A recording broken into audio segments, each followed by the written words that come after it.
네, 토요일입니다. 주일 예비일입니다. 말씀으로 귀한 하루 잘 시작하기를 원합니다. 기도합니다. 사랑의 주님, 새날을 주셔서 감사합니다. 특별히 주일 예비일을 맞이하여서 참으로 주일을 잘 준비하는 귀한 날 될 수 있도록 은총 내리워 주옵소서.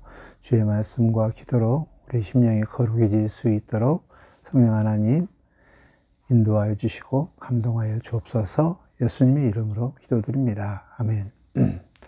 오늘 읽을 말씀은 갈라디아서 1장부터 3장까지 말씀입니다.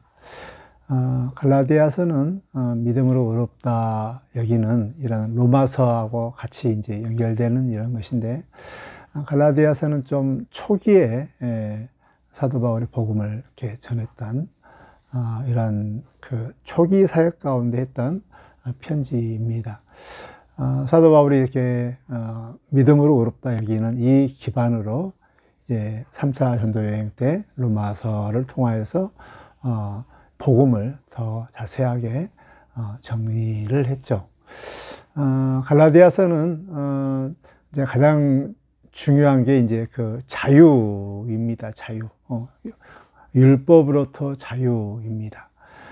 이제 복음을 이렇게 전했을 때 처음에는 다 율법으로부터 다 자유를 누리면서 살았지만, 이제 좀 잠시 이후에 또 이러한 거짓 교사들이 그래도 뭔가를 믿음이 불충분하지 않느냐, 그래도 율법의 행위를 해야 되지 않겠느냐, 자꾸 이런 율법에 대한 행위를 이렇게 강조하면서 저들이 율법에서 해방됐던 저들이 다시 이제 율법의 노예가 되는 이런 목회의 이런 현상들을 보면서 사도 바울이 이 율법으로부터 자유로울 수 있도록 다시 한번 편지를 쓴 내용이 갈라디아서 말씀입니다. 1장부터 3장까지는 핵심은 복음은 싸운다는 것입니다. 복음은 싸운다는 것입니다.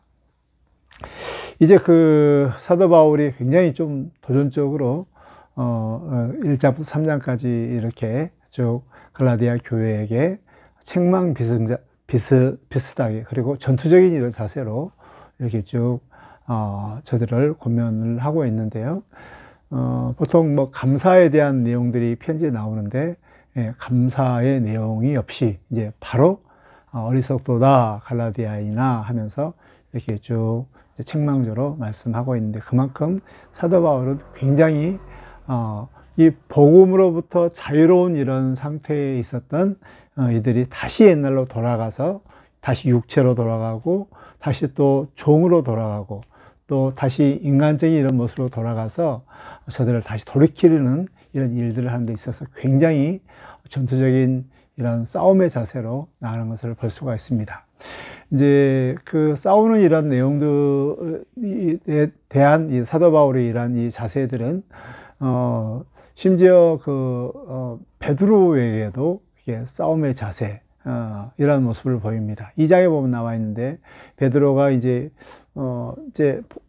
베드로도 복음을 전하는 가운데, 율법부터 자유로운 이런 이 복음을 가졌지만, 그러나 예루살렘에서 유력자들이 왔을 때, 저들이 굉장히 그 율법을 강조하고 또, 유대주의에 강해서, 자신도 이제 이렇게 거기에 좀 그 눈치를 보는 이런 모습들을 보면서 이제 바울이 감히 베드로에게 책망하는, 그러면서 어찌 유대인으로 살지 못하면서 이방인들이 유대인으로 살게 하느냐 하면서 굉장히 책망하는 이런 내용들이 나옵니다. 이렇게 사도 바울은 이 복음을 위해서 싸운다, 심지어 베드로에게까지 이렇게 싸우는 이런, 그리고 이제 갈라디아 교회 성도들에게도 이제 이런 싸움의 자세로 어리석도다.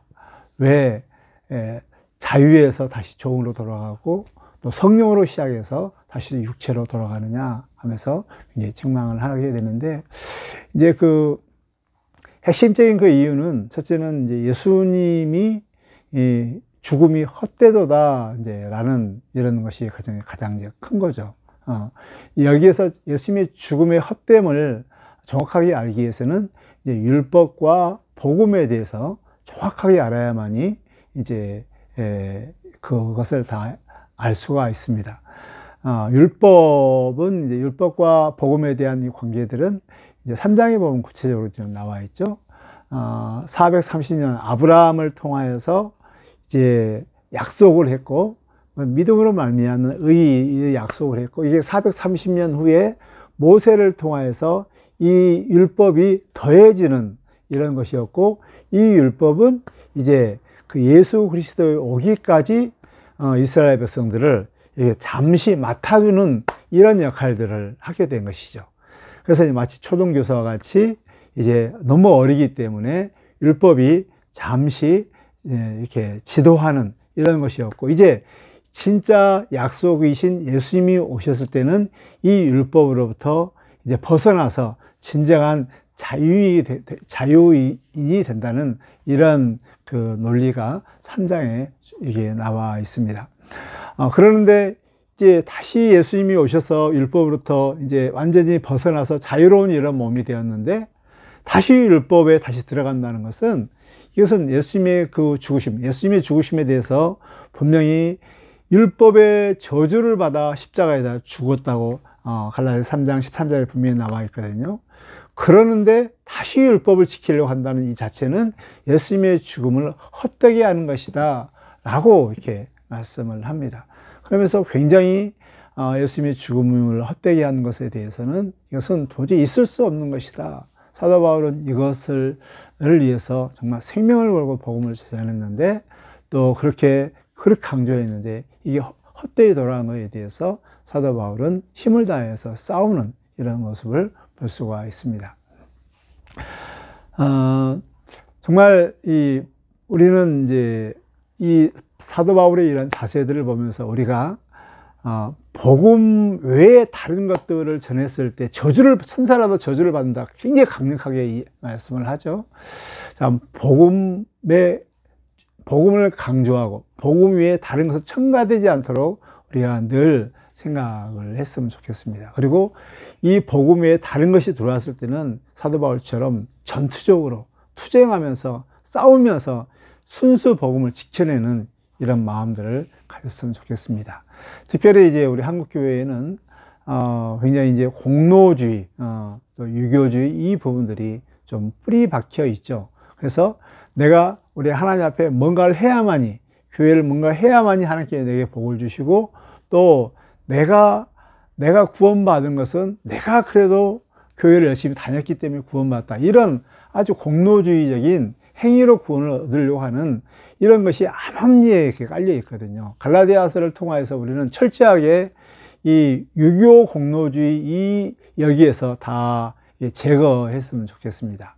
우리가 구원받은 것, 우리가 하나님의 백성에 들은 것, 모든 것이 바로 하나님의 은혜.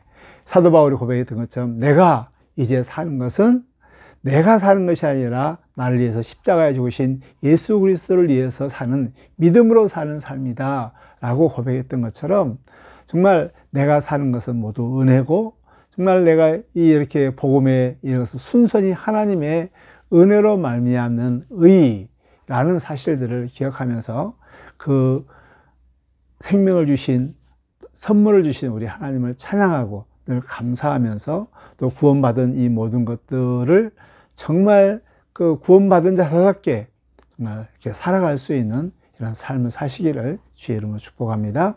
하나님 우리 아버지, 사도 바울의 복음 외에 다른 것이 있을 때 싸우는 이런 자세를 우리에게 본받게 하여 주옵소서. 우리가 구원받은 모든 것들은 오직 하나님의 은혜임을 고백합니다. 전혀 공로가 들어오지 않도록 늘 조심하게 해주시고, 또 육체가 살지 않도록 늘 우리를 살피게 하여 주옵소서. 항상 주의 은혜, 그리고 이 율법으로부터 진정한 자유를 누리는 삶을 살 수 있도록 도와주시옵소서. 예수님의 이름으로 기도드립니다. 아멘.